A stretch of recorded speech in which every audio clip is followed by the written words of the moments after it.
So, as a new member of the Creative Maker Club, you might be wondering where to start. If you are thinking about becoming a member, I know that worrying about where you start or how you know how to proceed through the information that you're going to be signing up for is also something that people are concerned about. So let's talk about that. When you first enter the member hub for Creative Maker Club, this is the page that you come up to, and it has this teal green at the top, and it says welcome to the Creative Maker Club, and it'll have your name, and it has a start here button. So you can use the start here button, and this is what happens. You are taken to a page here, and this section is talks about the maker success path. And what you want to do is you want to find your place on this path. Where are you in the journey of your business? Have you designed a product and made a few, and you have really excited friends and family buying them, and it feels really great, and you want to start a business? Have you had a business for a few years that's pretty successful, but you feel like you only get sales during promotional periods? Those are two different places, and you need different kinds of information. So where I want you to start is with this success path. You want to look at the sections here, and the whole path is shown at the top, and you can also download this document. But what I want you to do is scroll down into this section, and you check out here stage 0 we've called Ember. And the way that we designed this was to basically make the stages like you're building a fire.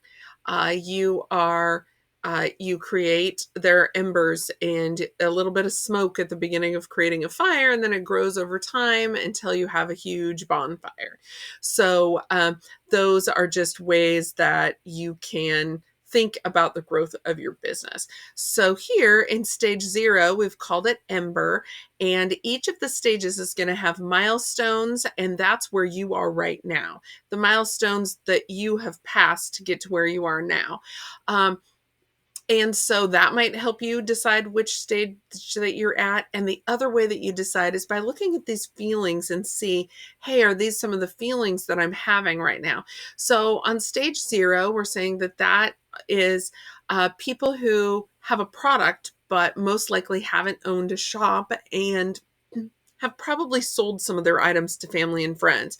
Because usually when you're thinking of starting a business, you have sold a couple things and you have a product and you think, oh, this is a viable product. People want this. How can I get it to more people? So then if you decide that that's your stage, you want to look at the action items below, and these are going to be the things that you need to do first in your business. You need to choose a business name. You need to define your target audience. You need to decide about a platform for setting up a shop, and you need to set up your social media channels. So those are some things that we are going to be talking about inside the club and inside the content that will help you move your business to the next stage. For those of you in stage 1, usually you have a shop, but you're not really selling things on a consistent basis. You want a plan to follow. You are trying all different kinds of things when you find different places for advice, whether that is in a Facebook group or through friends and family, or putting something into a Google search. You're trying a lot of things and you're following a lot of different free advice, and you feel frustrated and overwhelmed because there are a lot of voices in your head telling you that this is what you should be doing with your business. So there are some action items for people in this stage, and you're going to want to research the keywords that you use in your listings, and also in the other types of things that you'll be writing for your business. You want to set up an email collection system so that you have an email service provider and you can start thinking and you know that in the future you're going to be sending emails. It doesn't mean that you have to be sending them right this minute, but setting that up and being able to collect people's emails is really important part of your business. So you need a simple Instagram plan. You need a simple marketing plan. And once you have these things, you should be ready to move into stage 2. And now these stages and the milestones and action items, these aren't set in stone. These are some of the things that most of the people in this stage have accomplished, like stage 2. You have a shop, but you get inconsistent sales. Maybe when you specifically talk about it a lot to your friends and family, or in a networking group that you might be a part of, or at your kids' school, you might drum up a few sales, but you don't have people coming consistently to your shop and buying things. You really feel like, I want this to be a business and not a hobby. I want to take it seriously. I want to learn more about business and how to grow my business. You're probably feeling stressed about this and frustrated. You might have invested some money in something that has to do with your business marketing or just the supplies used to make your products, and you wonder why isn't this working? Why is my business stalled here? Why can't I get it to move to the next step? Some action items that you need are promotional plans and calendars. You need to send 1 or 2 emails a month out to your list, even if it's small. Get them used to seeing emails from you, and provide them with good information. You need to think about growing that list and how you're going to do that. And a lead magnet is a really great way to do that. You also want to start tracking your expenses, because when you get to this stage, and if you want your business to really be a business and not a hobby, then you need to know where the money's coming from and where the money's going to, and those things. And when we talk about money, you also need to think about pricing, and pricing strategy is a part of stage 2 also. Now, when you have those things tackled in the first stages, then when you come to stage 3, then you probably have pretty consistent sales. They might not be as many as you want, but you do get sales. But usually only when there's a promotional period. When you say, hey, I'm going to have a Black Friday sale, then yes, the people on your list and your friends and family come and buy something for you. But most people are buying things that are marked down, and you might get a lot of orders during this kind of period if you participated in an online sale with other shops, or times when you have booths at in-person events. You do get sales. But you just don't get them all the time. Like when you're not pushing and you don't feel like you're pushing for a sale, you probably don't get any orders. So also, people in this stage tend to send an email because they're having a promotion. They're not really sending one every week or one every other week. They're sending an email. Oh, whoops, it's an afterthought. Hey, oh gosh, that sales this weekend. I better send an email out to my list and let them know what the discounts are, what the codes are, or something like that. And then during those busy times, you consider scaling and you think, wow, what am I going to need? What if I got more orders than this? How would I handle that? You don't really have answers to it, but it's a thing. And when we get into the feelings sections, you're curious about that, but you're also worried. Oh my gosh, how I couldn't handle that. I wouldn't be able to handle, more orders than I got during that last sale.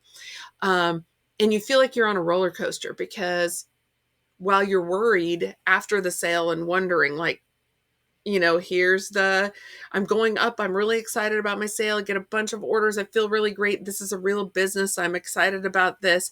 And then once that sale's over, you start, worrying about where the next, orders are going to come from. So it's a very up and down, time period.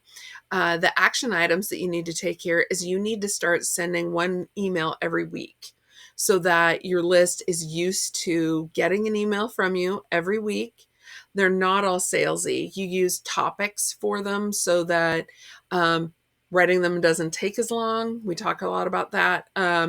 You need to work on building relationships with people in person for partnerships and other businesses and your target audience. You having a product release schedule is really great because it gives your audience, it lets them get excited and know that something's coming. So we can talk about that with promotions for that, and by using your emails. Then you need to think about when those times are really busy. How do you find temporary help to come in during those promotion periods and help with packaging and shipping, or to help you with your bookkeeping because you're doing the packaging and shipping, to help you uh, build your products or create your products, to put them in their packaging. Then you also need a little bit more advanced, intermediate, I would say, marketing plan. And here is where maybe you bootstrapped your branding for your business and your logos and things like that until you got here. You figured out how to do it. But you think, wow, what is going to really make this business that I have more than a hobby now. So what is going to get it noticed out there in the audience when there is competition out there in the market? And how do I sell more, and how do I get more eyes on my business? And a lot of times branding can help you with that. And definitely having that intermediate marketing plan can help you. So in stage 4, this your business can be at, during each of these stages, there isn't a certain amount of money tied to them. It's really more about your sales. I feel like when you get to stage 4, you have consistent sales. They may go up and down, but there really aren't times where you don't have orders to be processing. So you may get a lot more during that rush of gifts during the fall holiday season. And you may get a lot more orders if you have a Christmas in July sale every year, or an anniversary for your shop sale. You may get more sales during those times, but it's not as much of a roller coaster. It goes up and down, but not as much as it used to. Um, at this point, you have been contacted, or you have gone out looking for shops to buy your products on a wholesale basis.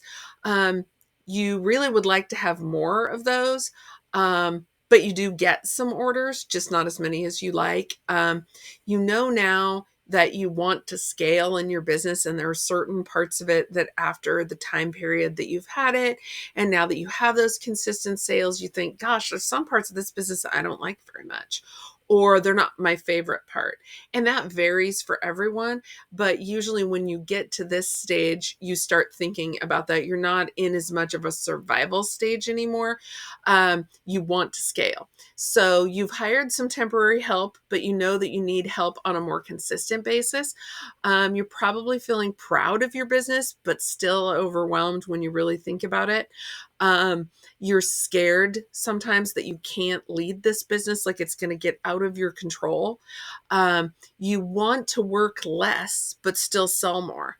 You want to maybe back up a little bit and outsource some things.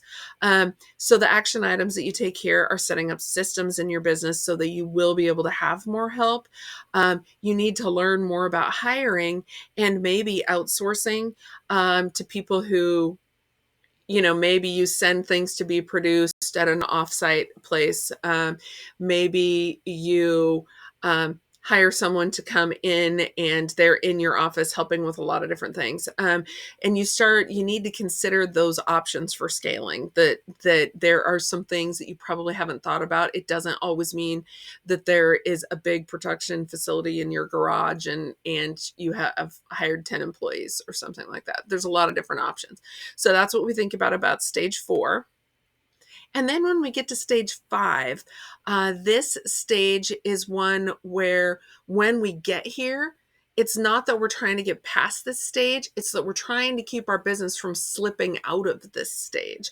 So the milestones here are you've begun to scale and you have some systems already in place in your business. You really want to increase those wholesale orders. You have hired people and you probably have someone who's closer to full time working with you, but you know that you need more. And maybe that isn't another full time person. Maybe that is, temporary help that comes in and helps you during the holidays. Maybe it's offloading some of the things in your business, hiring vendors for some of the other things that you have been doing in your business. So the feelings that you might have is that you're really looking forward to the future, but you're kind of nervous about it, and you're happy about how things are going, but you know that you're still too busy and you need to do more of this delegation. So the action items here are developing systems that support a team. So not just thinking, oh, you're going to hire a VA to help send out your newsletters, but what would it be like to have a team of people supporting your business?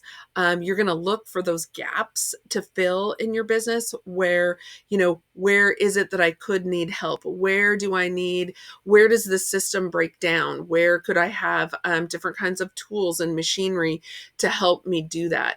You need to think at this stage, you think about becoming more of a CEO. You need to decide what it is that you can hand off day to day to managers for your business and a team that they would be responsible for. And now, as a maker, not everyone wants to do this. Some people don't ever want to get to stage 5. Some people really want to, you know, crochet their items, design them, ship them, and package them and send them on their own. Then there are other people who want to design that pattern, but then they want to have people who are actually crocheting the items, doing that at their house and bringing them in, or, something like that. So there's a lot of different options. This also could be you keep making all of the items yourself and someone comes in to help with the packaging. Someone runs your website or puts them up on Etsy or writes your listings. Maybe you have a professional photographer take pictures of them. There's a lot of different things that you could do to take some of that responsibility so that you're left with the parts that you really like. And we're not going to decide what those parts are for you. You're going to decide that. So I want you to think about the stages that you're in. And then there are playlists inside. Oh, you can download the success path so you can make notes on it and you can print it out. And then let's see, I'm going to go back really quick here and back on this page. So start here takes you to that page. Also, find your place on the maker success path also takes you to that page that we just looked at. If you come down here to the bottom, there are playlists. And these are videos suggested for each one of our stages. So we'll be adding to these over time, but the videos that we have right now, let's say you're in stage 1, the videos that are suggested for you to watch are these down here. So this would be a great place for you to start. So you can also search just inside these videos to find out, I do have a video also on searching, and you could put in emails or newsletters or scaling in here, and then you'll be able to find out exactly in the videos where those topics are discussed. So I just wanted to show you what those look like. And in the future, each of our videos and presentation recordings will be added here, and they'll also be added to these playlists because certain videos will pertain to you more at certain stages than others. Usually the videos will be in more than one stage, but the same videos might not be in stage 0 as are in stage 5. So and I will be working on adding videos and finding speakers to come in and present to the group who fill in the gaps that we have in the success path. So I hope that helps you. And if you have any questions about that success path, please let me know. I'm really excited to use this as a tool to help you find the information that you need to grow your business.